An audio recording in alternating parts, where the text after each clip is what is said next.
Now, this weekend marked the annual Warriors to Washington's trip to our nation's capital, and while they're in D.C., they received a financial boost from one local group in Wesleyville.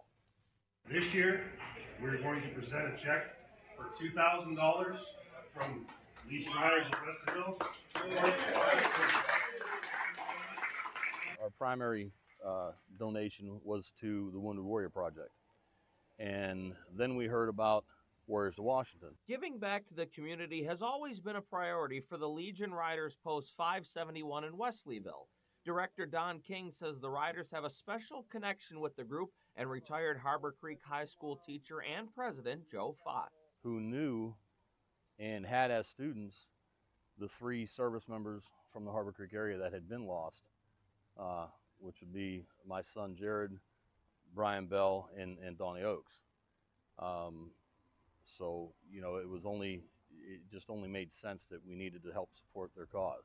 And all members of the military have sworn an oath to protect and defend the Constitution of the United States against enemies both foreign and domestic. But King says being in D.C. to see the actual document because of Warriors to Washington is special. They take these vets and their significant others, because they're veterans too. They go through it too.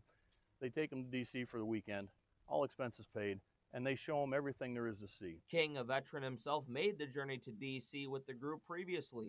He says the trip is an experience like no other. We all sort of have the same gut reaction, and you know, when we see the memorials, when we see what's going on there, when we walk through Arlington Cemetery, you know, when we witness or participate in the laying of a wreath, I mean, that cuts you right to the core, you know, and that makes it all worthwhile for all of us. And we'll have a lot more of the sights and sounds from this year's trip coming up on later editions of Erie News Now, including a special report on Veterans Day.